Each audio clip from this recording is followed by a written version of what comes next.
E aí, pessoal? Eu sou o Levi de Souza, esse aqui é o meu canal, o Vida Teológica, e hoje nós iremos começar um novo tópico, nós iremos começar um novo curso, dessa vez sobre a Bíblia e sobre a cultura.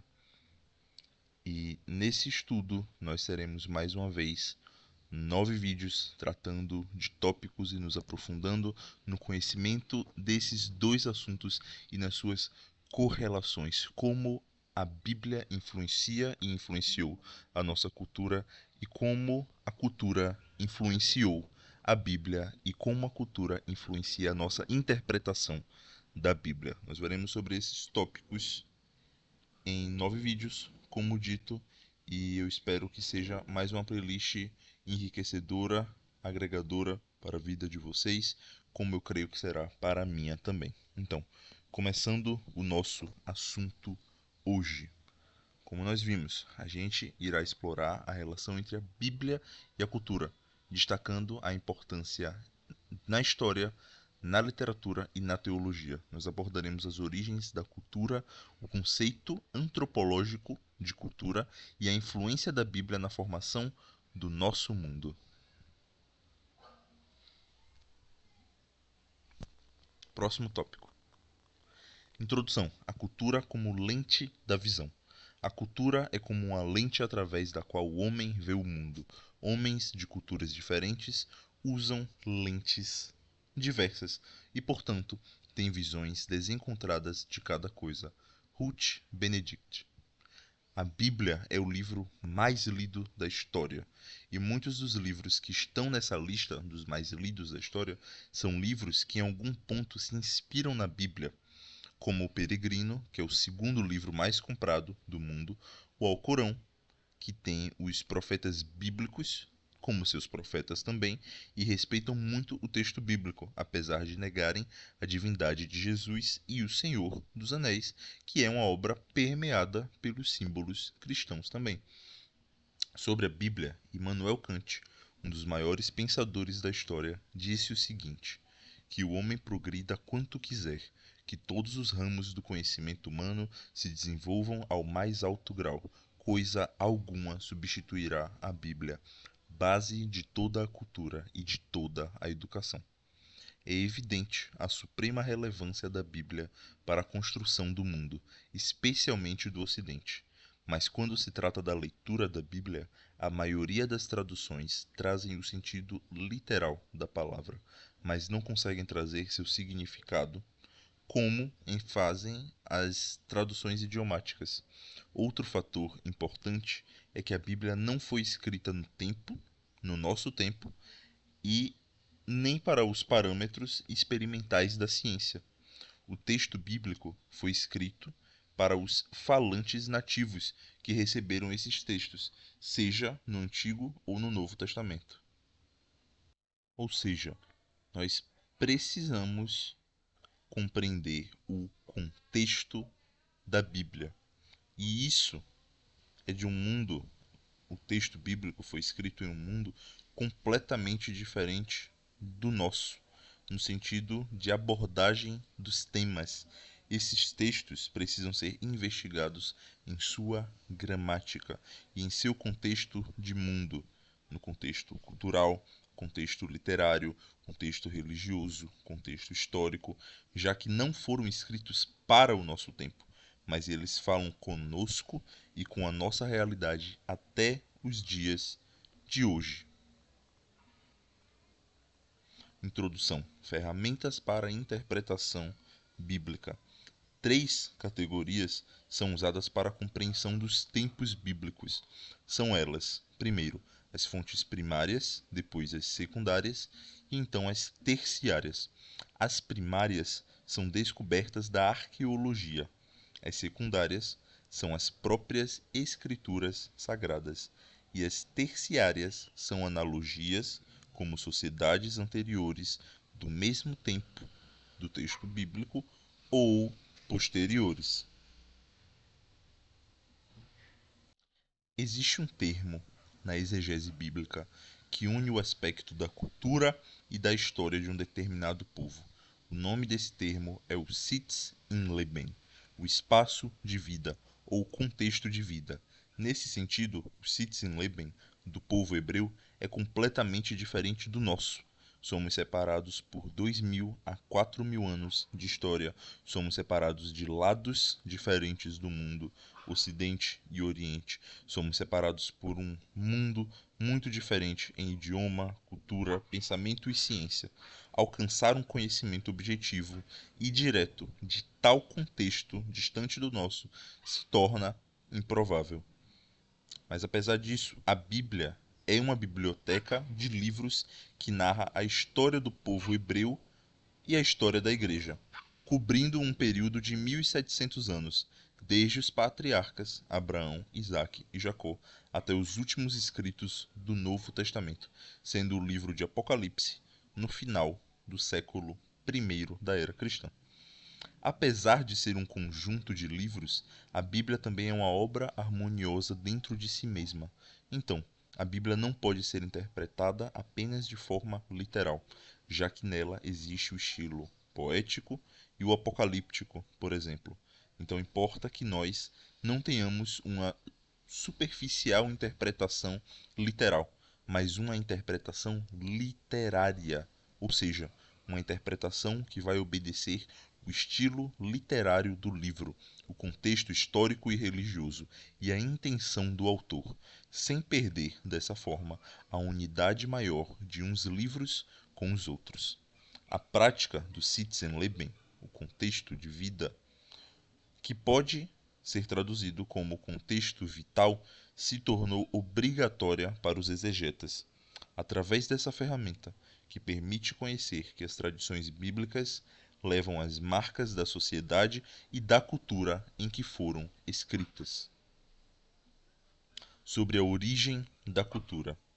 O antropólogo Levi Strauss, meu xará, disse o seguinte: considerada em seu aspecto puramente formal, a proibição do incesto, portanto, é apenas a afirmação pelo grupo de que em matéria de relação entre os sexos não se pode fazer o que quer.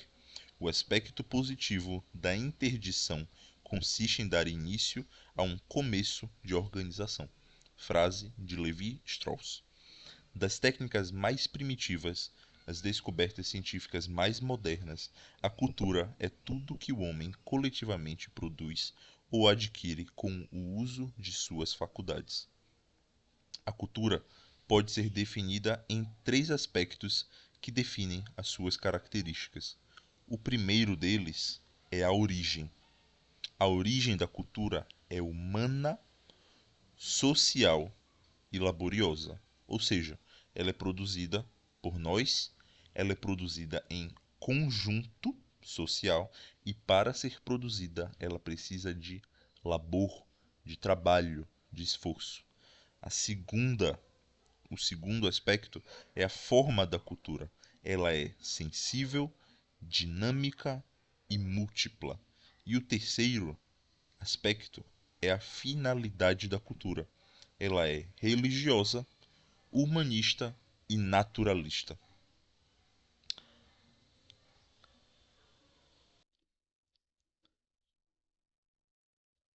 Sobre o que é a cultura. Nas ciências sociais, o conceito de cultura é um dos mais debatidos, polêmicos e estudados. Existe um consenso de que a cultura é um conceito de natureza antropológica, ou seja, do estudo do homem. Mas dentro da antropologia não existe um consenso sobre o conceito da cultura. Uma cultura refere-se aos comportamentos que caracterizam um grupo social específico. Essa é uma definição. A cultura é a atitude, o conhecimento e as tradições de um grupo social em um determinado tempo e espaço. Essa é a minha definição favorita de cultura. O antropólogo Edward Taylor elabora o primeiro conceito antropológico de cultura, e ele o define como todo complexo que inclui conhecimentos, crenças, arte, moral, leis, costumes ou qualquer outra capacidade ou hábitos adquiridos pelo homem como membro de uma sociedade. Segundo Edward Taylor, a diversidade de culturas seria fruto dos diferentes níveis de evolução humana, concepção esta que é evolucionista, crendo num desenvolvimento unilinear único da cultura, fruto da influência de Charles Darwin na ciência moderna. Foi de Franz Boas a articulação entre a cultura como comportamentos típicos de um grupo social, separada da noção unilinear de evolução humana.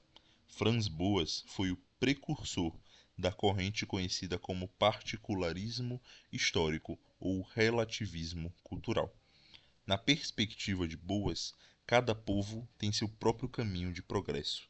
A partir dessa perspectiva, entende-se uma evolução histórica multilinear, não unilinear, como pensava Edward Taylor.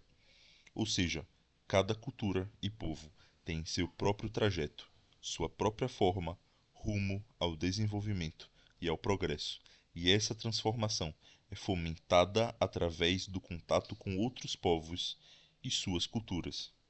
Diferentemente da natureza, a cultura é tudo aquilo que une e produz por meio de suas faculdades. Os seres humanos possuem capacitações cerebrais, ou seja, biopsíquicas, e permitem que ele seja capaz de superar todas as especializações dos animais.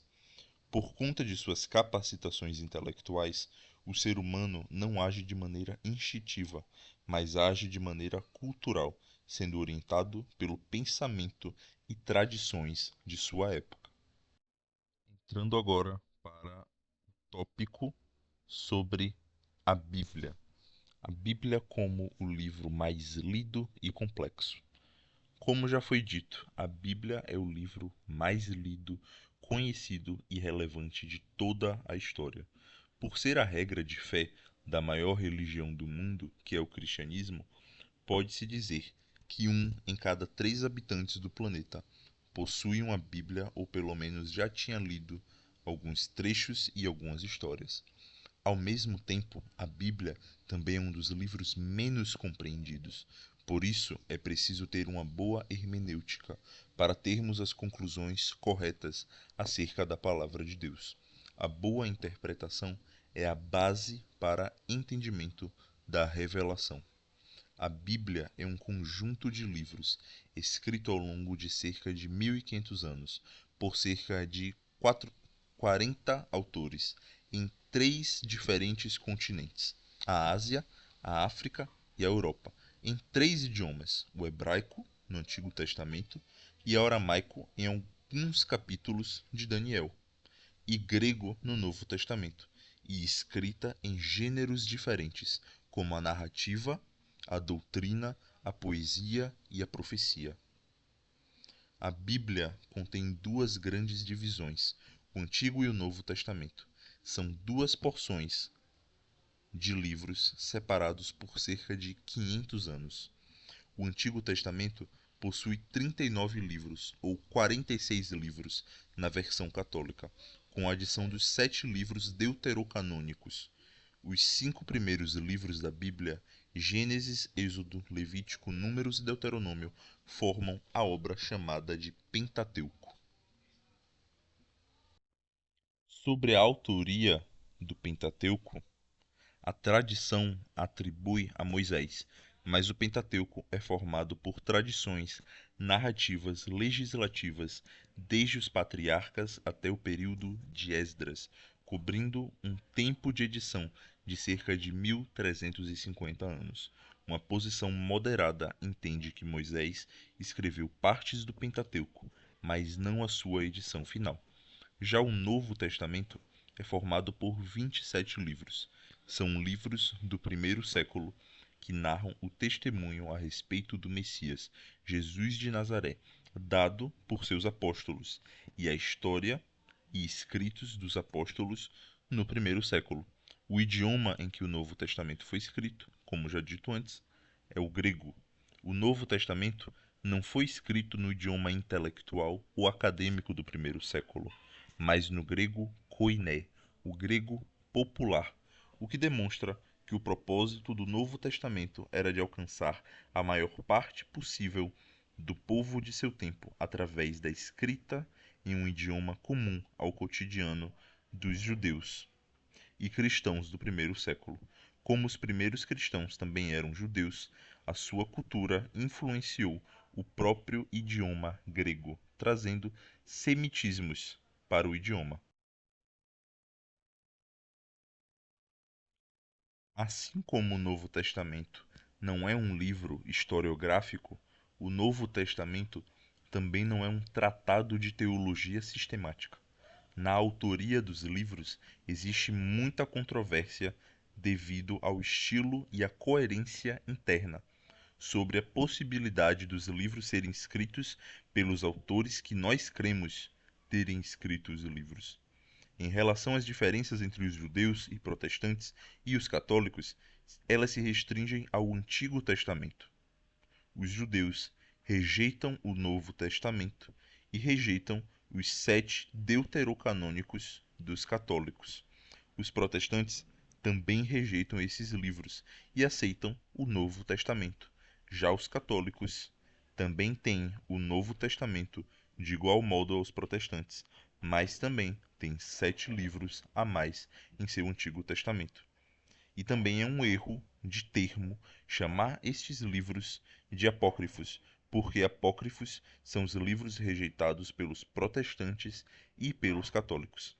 A Bíblia é um documento histórico, mas principalmente teológico.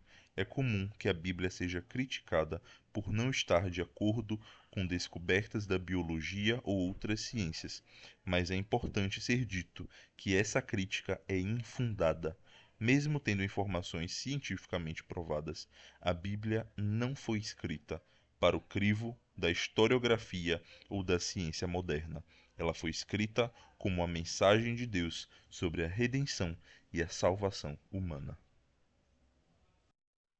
Resumindo o que foi dito nesse vídeo, nós temos a importância da Bíblia, nós temos a necessidade da interpretação contextualizada e nós temos a cultura e a religião.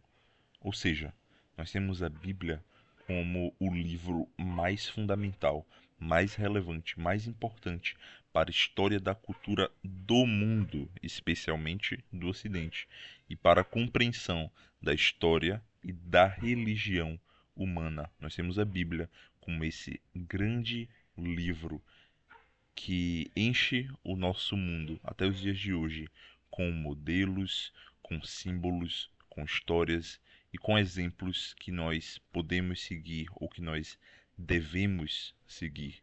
Ela tem críticas à humanidade, ela tem soluções para a nossa vida, coisas que nós devemos fazer para guiar melhor a nossa vida em todos os aspectos, basicamente. Nós também temos a necessidade de ter uma interpretação contextualizada desse livro. Esse livro é sim o mais importante, relevante e fundamental da história, mas nós também precisamos ter uma responsabilidade na interpretação desse livro. Esse livro precisa estar bem conceituado em nossa cabeça. Nós precisamos entender que ele não foi escrito para o nosso tempo, mas ele foi escrito para nós também. E nós precisamos entender a realidade em que ele foi escrita para poder transmitir para a nossa cultura, para a nossa realidade, de uma maneira madura, de uma maneira séria e de uma maneira verdadeira. E sobre a cultura e a religião, nós vemos que a cultura é dinâmica e diversa. Ela não é algo parado, ela não é estática e ela também não é única. Ela é diversa, ela é múltipla. Ela influenciou a construção da Bíblia no idioma e nas metáforas e nas figuras de linguagem, por exemplo, e a Bíblia também a influenciou. Então nós temos essas interações, nós temos essas verdades sobre esse assunto. Esse foi o nosso vídeo. Eu espero que você tenha gostado. Eu desejo a você uma ótima semana, que Deus esteja sempre com você e que você possa crescer na presença dele. Até o próximo vídeo.